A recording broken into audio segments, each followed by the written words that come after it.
ஆண்டவராகிய இயேசு கிறிஸ்துவின் இரு நாமத்தினாலே உங்களுடைய அன்பின் வாழ்த்துக்களை எஸ்ரா ஊழியத்தின் சார்பில் தெரிவித்துக் கொள்கிறேன்.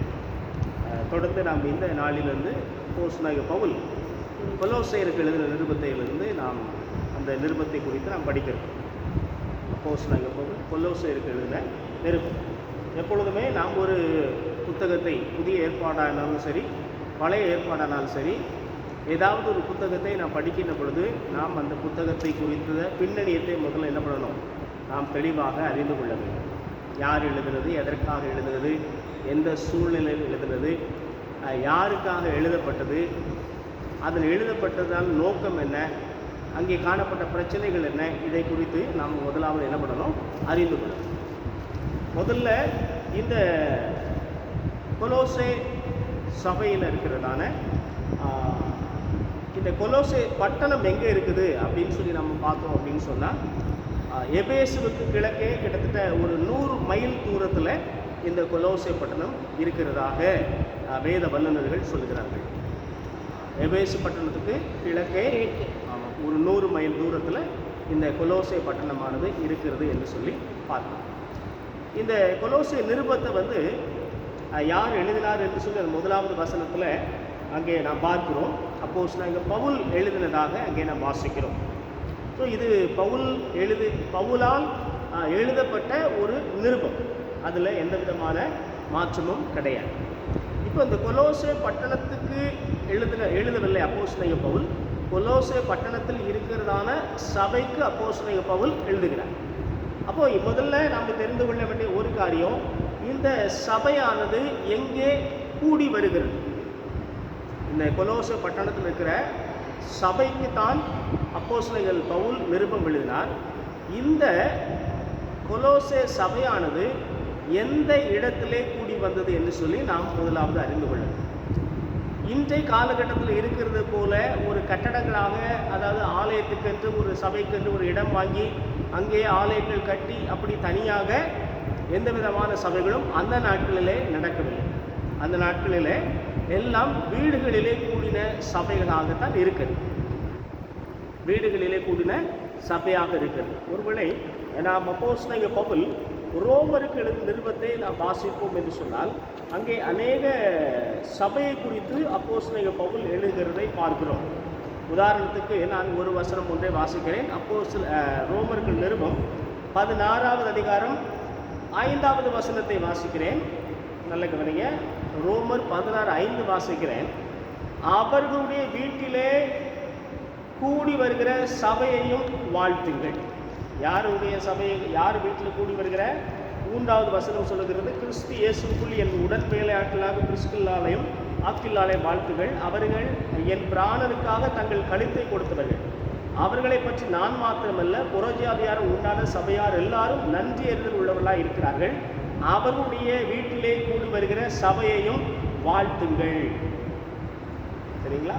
அப்போ அதோடு கூட நீங்கள் தொடர்ந்து 10வது வசனத்தை வாசிங்கன்னு சொன்னால், கிறிஸ்துவுக்குள் உத்தமனாகிய அப்பல்லையை வாழ்த்துங்கள், அரிஸ்தோபுலுவின் வீட்டாரையும் வாழ்த்துங்கள். வீட்டாரை வாழ்த்துங்கள்.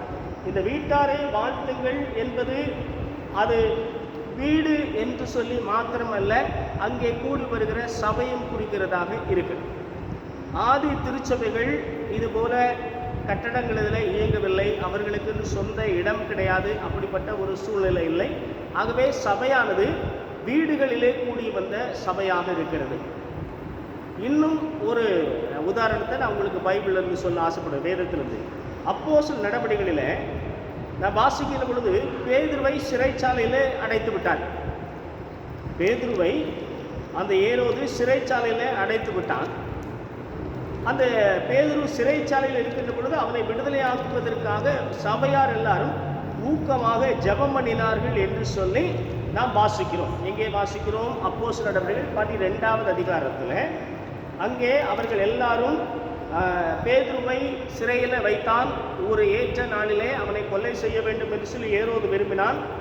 அது இந்த அப்போஸ்தலர்களை கொலை செய்வது யூதர்களுக்கு பிரியமாக இருந்தபடினாலே யூதர்களை பிரியப்படுத்துவதற்காக அவன் அந்த காரியத்தை செய்தான். காரணம், யோவானுடைய சகோதரனாகி யாக்கோபை பட்டயத்தினாலே கொலை செய்தான். 2வது வசனம். 3வது வசனம், அது யூதருக்கு பிரியமாய் இருக்கிறதை கண்டு அவன் பேதுருவை பிடிக்க தொடர்ந்தான் என்று சொல்லி பார்க்கிறோம். பேதுருவை பிடித்து அவனை சிறைச்சாலையில் வைத்து பஸ்கா பண்டிகைக்கு பின்பு ஜனங்களுக்கு முன்பதாக அவனை வெளியே கொண்டு வரலாம் என்று எண்ணி அவனை காக்கும்படி வகுப்புக்கு 4 போர் சேவகராக ஏற்படுத்திய 4 வகுப்புகளின் வசமாக ஒப்புவித்தான். அப்படியே பேதுரு சிறைச்சாலையில் காக்கப்பட்டிருக்கையில் சபையார் அவனுக்காக தேவனை நோக்கி ஊக்கத்தோட ஜெபம் பண்ணினார். இந்த ஜெபம் எங்கே இருந்து பண்ணப்பட்டது? இது ஒரு வீட்டிலிருந்து பண்ணப்பட்ட சபை, ஒரு ஜெபம். இந்த சபையார் எல்லாரும் ஜெபம் பண்ணினார்களே. இந்த வீடு என்பது மார்க்கு என்னும் பெயர் கொண்ட ஒரு மனிதன். 12வது வசனத்தில் வாசிக்கிறோம், அவன் இப்படி நிச்சயித்துக் கொண்டு மார்க்கு என்னும் பெயர் கொண்ட யோவானுடைய தாயாகிய மரியாள் வீட்டுக்கு வந்தான். அங்கே அநேகர் கூடி ஜெபம் பண்ணி கொண்டிருந்தார். அப்போ இந்த மரியாளுடைய வீடு, அதாவது இந்த யோவான் மார்க்கு எழுதின சுவிசேஷத்தை எழுதிய அந்த மார்க்குடைய வீட்டிலே சபையார் அன்றைக்கு கூடி வந்து ஜெபம் பண்ணியிருக்கிறார். எருசலேம் தேவாலயத்தில் அவர்கள் என்ன பண்ணல, கூடலை. எருசலேம் தேவாலயத்தில் இவங்களை பார்த்தாலே என்ன பண்ணுவாங்க, விரட்டி விட்டுட்டாங்க. அப்போ ஆதி திருச்சபை என்பது எங்கே கூடி வந்தது என்று சொன்னால் அநேகருடைய வீடுகளிலே கூடி வந்தது. அதுபோல இந்த கொலோசே பட்டணத்தில் இருக்கிற சபையானதும் கூட ஒரு வீட்டிலே கூடி வந்ததை குறித்து நாம் பார்க்கிறோம். அந்த வீடு யாருடைய வீடு என்று சொன்னால் பிலமோன் என்று சொல்லக்கூடிய ஒரு தேவ மனிதனுடைய வீடாக இருக்கிறது. இதை குறித்து நாம் வாசிக்க வேண்டும் என்று சொன்னால் அப்போஸ்தலனாகிய பவுல் பிலமோனுக்கு எழுதின நிருபத்தில் நாம் வாசிக்க வேண்டும். நாம் வாசிக்கின்ற பொழுது அங்கே சொல்லப்பட்டிருக்கிறது. இந்த 2வது வசனத்தில் நம்ம வாசிச்சோன்னு சொன்னால், பிலமோன் 1-2 வசனத்தை வாசிக்கிறேன். கிறிஸ்து இயேசு நிமித்தம் கட்டப்பட்டவனாய் இருக்கிற பவுலும் சகோதரனாகிய தீமோத்தேயும் எங்களுக்கு பிரியமுள்ளவனும் உடன் வேலையாளுமாய் இருக்கிற பிலமோனுக்கும் பிரியமுள்ள அப்பியாளுக்கும் எங்கள் உடன் போர் சேவகனாகிய அர்க்கிப்புவுக்கும் உம்முடைய வீட்டிலே கூடி வருகிற சபைக்கும் எழுதுகிறதாவது. அப்போ கொலோசே பட்டணத்தில் இருக்கிறதான சபை என்பது யாருடைய வீட்டிலே கூடி வந்திருக்கிறது? பிலமோன் என்கிற ஒரு தேவ மனிதனுடைய வீட்டிலே கூடி வந்திருக்கிறது. இந்த பிலமோனுடைய மனைவி பேர் அப்பியாள், அவருடைய மகனுடைய பேர் அர்க்கிப்பு என்று சொல்லி வேத வல்லுநர்கள் சொல்லுகிறார்கள். இந்த பிலமோன் 2வது வசனத்தில் சொல்லப்பட்ட எங்கள் உடன் போர் சேவகனாகிய அர்க்கிப்பு என்று சொல்லுவது பிலமோனுடைய மகன் என்று சொல்லப்படுகிறது. அப்படியானால் பிலமோன் வீடு, அவருடைய மனைவி பேர் அப்பியாள், அவருடைய மகனுடைய பேர் அர்க்கிப்பு. இது மாத்திரமல்ல, அப்போஸ்தலனாகிய பவுல் இந்த கொலோசை நிருபத்திலே 4வது அதிகாரத்தில் அங்கே வாசிக்கிறோம். 17வது வசனத்தில் வாசிக்கிறோம். 4:17, அர்க்கிப்பை கண்டு நீ கர்த்தரிடத்தில் பெற்ற ஊழியத்தை நிறைவேற்றும்படி கவனமாய் இருப்பாயாக என்று சொல்லுங்கள் என்று சொல்லி அர்க்கிப்பை குறித்து கொலோசை நிருபத்திலும் அப்போஸ்தலனாகிய பவுல் எழுதியிருக்கிறார். அப்போ இந்த சபை எங்கே இயங்கி வந்தது அல்லது சபையானது எங்கே கூடி வந்தது என்று சொன்னால் பிலமோன் என்று சொல்லக்கூடிய ஒரு தேவ மனிதனுடைய வீட்டிலே கூடி வந்தது. அவன் பணக்காரனாக இருந்தபடியினாலே அவனுடைய பெரிய இல்லத்திலே இந்த சபையானது நடந்து வந்தது. அந்த சபையில் இந்த பிலமோன் பணக்காரன் என்று சொல்வதற்கான ஒரு முகாந்திரமும் இருக்கிறது. இவன் பணக்காரன் என்று சொல்லி நமக்கு எப்படி தெரியும் கேட்டால், அடிமைகளை வைத்து வீட்டிலே வேலைக்காரனாக அடிமைகளை வைத்திருந்தவர்கள் அன்றைக்கு பணக்காரர்களாக இருந்தார்கள். அப்படி பார்க்கின்ற பொழுது பிலமோன் வீட்டிலே அடிமையாக இருந்தவன் யாரு? ஒனேசிமு என்கிற ஒரு மனிதன். அந்த ஒனேசிமுவை ஓடி போகிறான். அந்த ஓடி போன அடிமை ஏற்றுக்கொள்ளும்படி அப்போஸ்தலனாகிய பவுல் பிலமோனுக்கு எழுதின நிருபம் தான். பிலமோனுக்கு எழுதின நிருபத்தை நாம் வாசிப்போம். அப்போது இந்த பிலமோன் பணக்காரனாக இருக்கிறார். அது மாத்திரமல்ல, அவன் ஒரு கிறிஸ்தவனாக இருக்கிறான். அவனுடைய வீட்டிலே இந்த சபையானது கூடி வருகிறது. ரைட். இப்போ இந்த சபை எப்படி யாரால் ஆரம்பிக்கப்பட்டது? நிறைய பேர் என்ன சொல்லுவாங்க அப்படின்னு கேட்டிங்கன்னா, பிரசங்கம் பண்ணும்போது சொல்லுவாங்க, அப்போஸ்தலனாகிய பவுல் அநேக சபைகளை ஸ்தாபித்தார், அதில் ஒரு சபை இந்த கொலோசே சபை என்று சொல்லுவார். ஆனால் கொலோசே பட்டணத்தை குறித்து அல்லது அப்போஸ்தலனாகிய பவுல் ஸ்தாபிக்காத ஒரு சபை என்பது வேதத்தில் காணப்படுகிறது. அது கொலோசே பட்டணத்தில் இருக்கிற சபை. நம்ம அப்போஸ்தலர் நடவடிக்கைகளை இங்கே வாசிக்கும் பொழுது நீங்கள் எபேசுவை குறித்து வாசிக்கலாம், பிலிப்பு சபை, பிலிப்பு பட்டணத்தை குறித்து நீங்கள் வாசிக்கலாம், தெசலோனிக்கா பட்டணத்தை குறித்து நீங்கள் வாசிக்கலாம், கொரிந்து சபையை குறித்து நீங்கள் கொரிந்து பட்டணத்தை குறித்து வாசிக்கலாம். ஆனால் நீங்கள் கொலோசே சபை குறித்து நீங்கள் அப்போஸ்தலர் நடவடிக்கைகளிலே எங்கும் வாசிக்க முடியாது. 2வது அதிகாரம், கொலோசையர் 2வது அதிகாரம் 1வது வசனத்தில் வாசிக்கின்ற பொழுது அப்போஸ்தலனாகிய பவுல் இப்படியாக எழுதுகிறார்: உங்களுக்காகவும் லபதோக்கியாவில் இருக்கிறவர்களுக்காகவும் சரீரத்தில் என் முகத்தை காணாதிருக்கிற மற்றெல்லாருக்காகவும் என்று சொல்லுங்கள். சரீரத்தில் என் முகத்தை காணாதிருக்கிற, அதாவது கொலோசே பட்டணத்தில் இருக்கிற சபையாராகிய உங்களுக்காகவும் லபதோக்கியாவில் இருக்கிறவர்களுக்காகவும் சரீரத்தில் என் முகத்தை காணாதிருக்கிற மற்ற எல்லாருக்காகவும். ஆகவே இந்த வசனத்தின் மூலமாக நாம் தெரிந்து கொள்ள வேண்டிய ஒரு காரியம், அப்போஸ்தலனாகிய பவுலாலே இங்கே சபையானது ஆரம்பிக்கப்படவில்லை. அப்போஸ்தலனாகிய பவுலால் இங்கே சபை ஸ்தாபிக்கப்படவில்லை. ஸ்தாபிக்கப்பட்டிருக்கும் என்று சொன்னால் 2வது அதிகாரம் 1வது வசனத்தில் அப்போஸ்தலனாகிய பவுல் என் சரீரத்தில் என் முகத்தை காணாதிருக்கிறவர் என்று சொல்லி அவர்களை குறித்து எழுதியிருக்கிற மாட்டார். அப்படி என்று சொன்னால் இந்த கொலோசே பட்டணத்தில் சபை என்பது எப்படி உருவானது என்று சொல்லி நாம் அறிந்து கொள்ளலாம். அப்போஸ்தலனாகிய பவுல் எபேசு பட்டணத்திலே ஊழியம் செய்து வருகிறார். அப்போஸ்தலர் நடவடிக்கைகளிலே நாம் வாசிப்போம் என்று சொன்னால் அப்போஸ்தலனாகிய பவுல் இந்த எபேசு பட்டணத்தில் ஊழியம் செய்து வருகிறார். ஊழியம் செய்து வருகிற நாட்கள் எவ்வளவு நாட்கள் என்று சொன்னால் கிட்டத்தட்ட அவர் 3 வருடத்துக்கு மேலாக அங்கே ஊழியத்தை செய்து கொண்டு வருகிறார் அப்போஸ்தலனாகிய பவுல். அப்படி ஊழியம் செய்து வருகிற காலத்தில் 19வது அதிகாரம், அப்போஸ்தலர் நடவடிக்கைகள் 19வது அதிகாரத்தை நீங்கள் வாசிப்பீர்கள் என்று சொன்னால், அப்பல்லோ என்பவன் கொரிந்து பட்டணத்தில் இருக்கையில் பவுல் மேடான தேசங்கள் வழியாக போய் எபேசுவுக்கு வந்தான். அங்கே சில சீசரை கண்டு என்று சொல்லி அங்கே ஆரம்பிக்கிறது. முதலாவது அந்த வசனத்தில் எபேசுவுக்கு அப்போஸ்தலனாகிய பவுல் வருகிறார். இங்கே எப்படி என்ன செய்கிறார் என்று சொன்னால், 8வது வசனத்தை வாசிப்பீர்கள் என்று சொன்னால், பின்பு பவுல் ஜெப ஆலயத்தில் பிரவேசித்து தைரியமாய் பிரசங்கித்து 3 மாதம் அளவும் தேவனுடைய ராஜ்யத்துக்கு அடுத்தவர்களை குறித்து சம்பாஷணை பண்ணி புத்தி சொல்லி கொண்டு வந்தான். சிலர் கடினப்பட்டு அவிசுவாசிகளாகி கூட்டத்துக்கு முன்பாக இந்த மார்க்கத்தை நிந்தித்த போது அவன் அவர்களை விட்டு விலகி சீசரை அவர்களிடத்தில் பிரித்து கொண்டு திறனோ என்னும் ஒருவருடைய வித்தியாசாலையில் அனுதினமும் சம்பாஷித்து கொண்டு வந்தான்.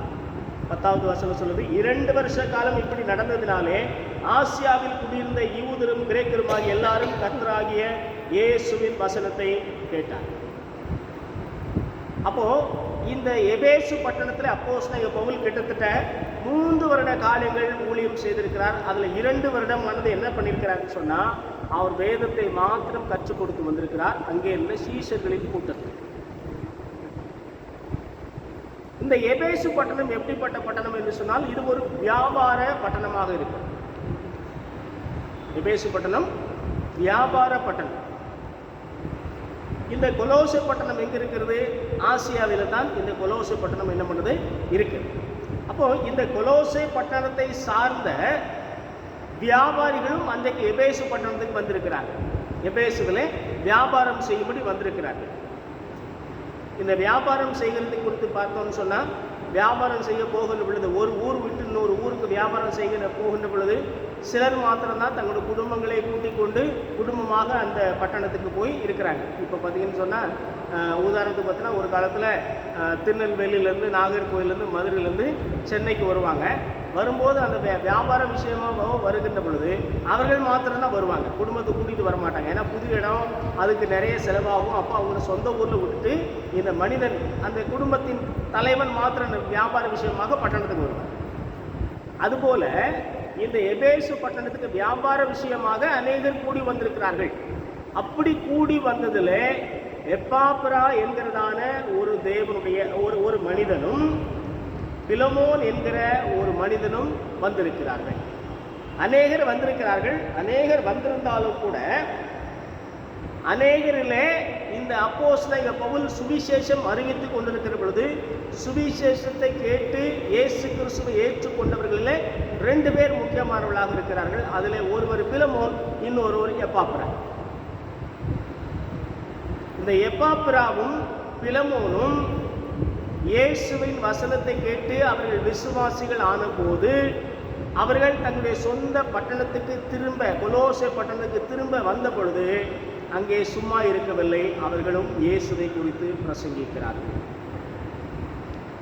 இயேசுவை குறித்து பிரசங்கித்து அங்கே ஒரு சபையை உருவாக்கினார்கள். அந்த சபைதான் அப்போஸ்தலனாகிய பவுல். அந்த சபைக்கு தான் அப்போஸ்தலனாகிய பவுல் இந்த நிருபத்தை எழுதுகிறார். அப்போ நாம் நல்ல கவனிச்சோன்னு சொன்னால், ஒரு சபையை நிறுவுவதற்கு, ஒரு சபையை ஸ்தாபிப்பதற்கு பெரிய அப்போஸ்தலர்களோ அல்லது வல்லமை வரங்கள் இருந்த ஊழியர்களோ தேவையில்லை. ஆண்டுடைய சுவிசேஷத்தை அறிவிக்கிற விசுவாசிகள் இருந்தால் போதும் அங்கே சபையானது ஸ்தாபிக்கப்படும். இந்த பிலமோனும் எப்பாப்பிராவும் வந்து கொலோசே பட்டணத்தில் அவர்கள் சுவிசேஷத்தை அறிவித்த பொழுது அங்கே இருக்கிற மக்கள் இயேசுவை அறிந்து கொண்டார்கள், இயேசு கிறிஸ்துவை ஏற்றுக்கொண்டார்கள். சபையானது உருவானது. அந்த சபையானது நடத்துவதற்கு பிலமோன் வீட்டிலே அவர்கள் இடம் கொடுத்து அங்கே நடந்து என்பார்கள். முதல்ல நாம் இந்த கொலோசே பட்டணம் எங்கே இருக்கிறதுன்னு சொல்லி பார்த்தோம். யார் இந்த சபையை ஆரம்பித்தார்கள் என்று சொல்லி பார்க்கின்ற பொழுது பிலமோன் என்கிற ஒரு மனிதனும் எப்பாப்பிரா என்கிறதான ஒரு மனிதனும் எபேசு பட்டணத்திலே அப்போஸ்தலனாகிய பவுல் அறிவிக்கிற அந்த இயேசுவை குறித்த வசனங்களை கேள்விப்பட்டு அவர்கள் இயேசுவை ஏற்றுக்கொண்டு விசுவாசிகளாக இருக்கிறார்கள். 2 வருட காலம் அப்போஸ்தலனாகிய பவுலிடத்திலே அவர்கள் அந்த திறனு என்கிறனுடைய அந்த இடத்துல இருந்து இவர்களும் வசனத்தை கேட்கிறார்கள். வசனத்தை கேட்டு அவர்கள் தங்களுடைய சொந்த பட்டணமாகிய கொலோசே பட்டணத்துக்கு போன பொழுது அங்கே சுவிசேஷம் அறிவித்து அங்கே இருக்கிற மக்கள் ரட்சிக்கப்பட்டவர்களுக்கு அவர்கள் சபையை ஆரம்பித்தார்கள். அந்த சபை பிலமோன் வீட்டிலே கூடி வந்தது என்று சொல்லி நாம் பார்க்கிறோம். அப்போ யார் ஸ்தாபித்தது என்று சொல்லி நாம் பார்த்தாய்விட்டது. இப்பொழுது யார் அங்கே போதகராக இருந்தது என்று சொல்லி பார்க்கிறோம். ஒரு சபை என்று சொன்னால் அதற்கு ஒரு போதகர் கண்டிப்பாக இருக்கணும் தானே. இந்த சபை கூடின இடமானது பிலமோனுடைய வீடாக இருக்கிறது. பிலமோன் இந்த சபைக்கு உதவிக்காரராக அல்லது உதவி செய்கிற ஒருவராக இருக்கிறார். ஆனால் இந்த சபையினுடைய மேய்ப்பனாக இருந்தது யார் என்று சொன்னால் எப்பாப்பிரா என்கிறதான ஒரு மனிதன். அதாவது பவுலோடு கூட எபேசு பட்டணத்தில் வியாபாரத்தில் இருந்து இயேசுவை ஏற்றுக்கொண்டு சபையை ஆரம்பித்ததில் பங்கு வைத்த இந்த எப்பாப்பிரா தான் இந்த சபையினுடைய போதகராக இருக்கிறார். ஆனால் இந்த எப்பாப்பிரா பவுலிடத்திலே கற்ற அநேக சத்தியங்களை இந்த சபை விசுவாசிகளுக்கு சொல்லி அந்த சபையை வளர்த்து கொண்டு வருகிறார். ஆனால் இந்த 4வது அதிகாரத்தில் அர்கிப்புவை கண்டு நீ கர்த்தரிடத்தில் பெற்ற ஊழியத்தை நிறைவேற்றும்படி கவனமாக இருப்பாயாக என்று சொல்லுங்கள்.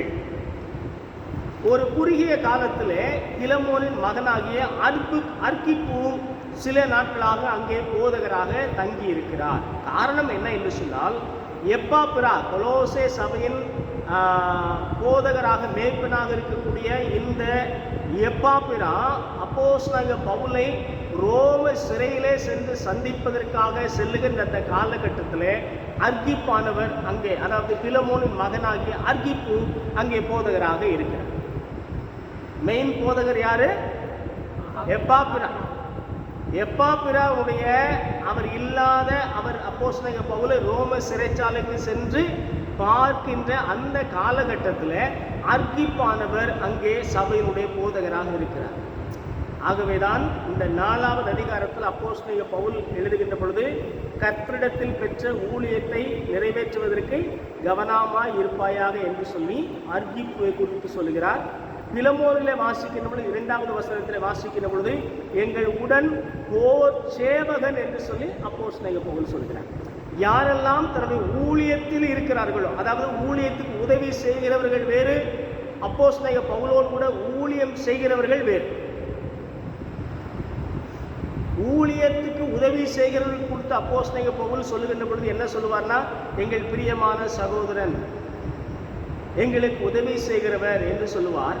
ஆனால் அவரோடு கூட ஊழியம் செய்கிறவர்கள் குறித்து அவர் சொல்லுகிறது எங்கள் உடன் ஊழியன் அல்லது எங்கள் உடன் போர் செய்கிறவன், எங்களோடு துணை நிற்கிறவன் என்று சொல்கிறார். ஆகவேதான் இந்த பிலமோன் 2வது வசனத்தில் வாசிக்கிறோம், எங்கள் உடன் போர் சேவகனாகி அர்க்கிப்பு. அப்போ அர்க்கிப்பு இந்த இடைப்பட்ட காலத்துல, அதாவது இந்த எப்பாப்ரா அப்போஸ்தலனாகிய பவுலை ரோம சிறையிலே சந்திக்க சென்ற பொழுது இந்த அர்க்கிப்பு அந்த சபையின் போதகராக இருக்கிறார் என்று சொல்லி நாம் அறிந்து கொள்கிறோம். அப்போ இந்த சபையினுடைய போதகராக யார் இருந்தது என்பதை குறித்து நாம் என்ன பண்ணிட்டோம், அறிந்து கொள்கிறோம்.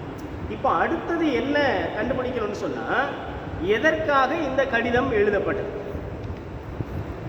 எதற்காக இந்த நிருபம் கொலோசே சபைக்கு எழுதப்பட்டது என்று சொல்லி நாம் பார்க்கலாம். கொலோசே சபையில் எப்படிப்பட்ட ஒரு சபையாக இருக்கிறதுன்னு சொன்னா,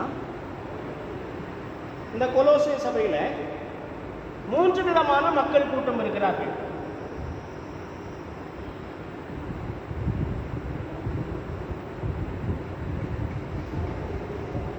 கொலோசே சபையில 3 விதமான மக்கள் கூட்டம் இருக்கிறார்கள். ஒரு கூட்டம் யூதர்கள், இரண்டாவது கூட்டம் கிரேக்கர்கள்,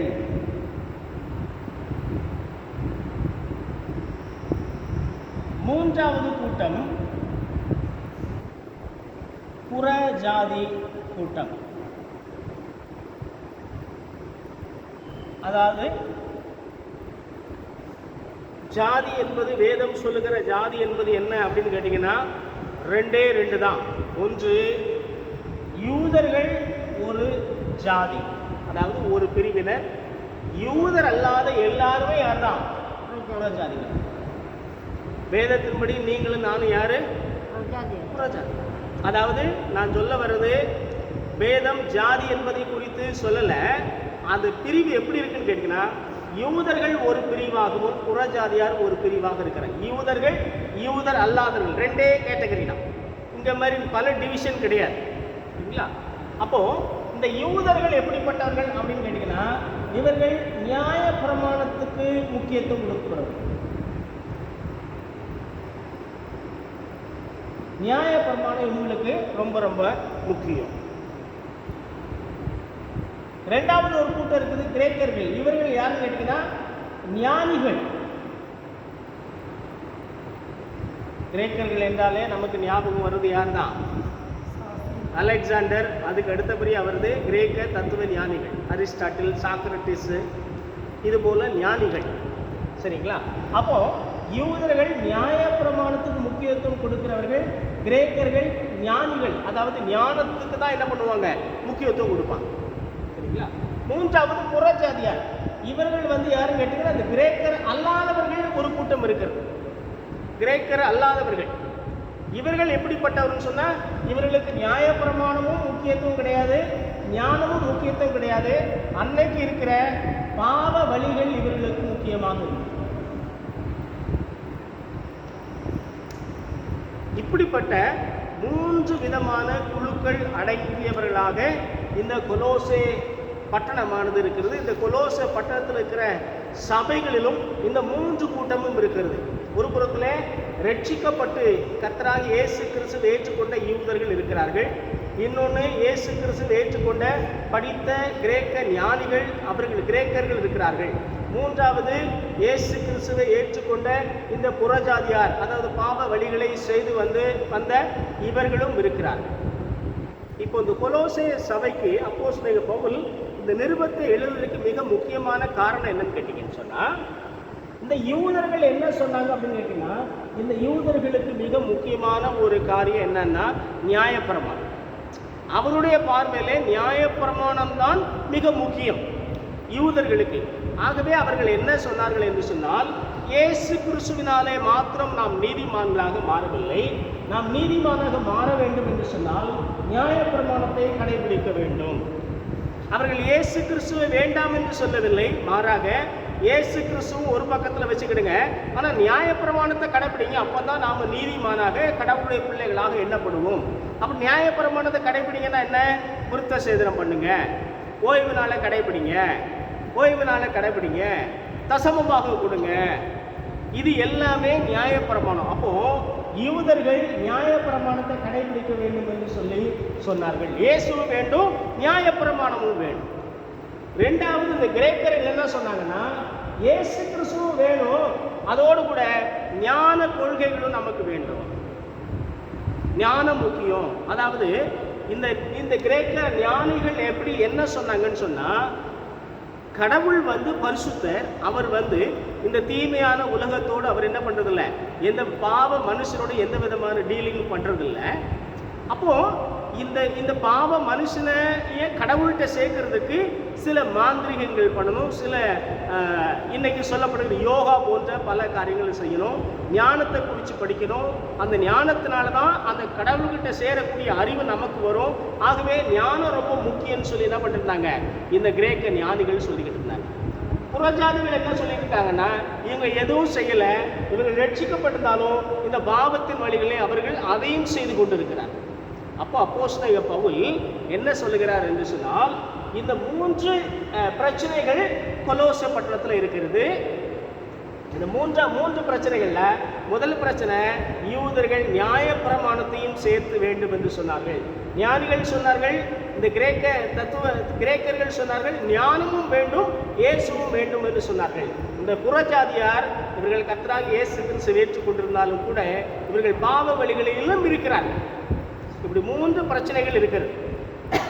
அப்போ இந்த அப்போஸ்தலனாகிய பவுலுக்கு ஏன் இந்த தான் பார்த்திராத ஒரு சபை, தான் ஸ்தாபிக்காத ஒரு சபைக்கு அப்போஸ்தலனாகிய பவுல் இந்த நிருபத்தை ஏன் எழுதினார் என்று சொன்னால், சபையில இந்த 3 கூட்டமும் சேர்ந்து பல பிரச்சனைகளை சபையிலே உருவாக்கி கொண்டு வந்தார்கள்.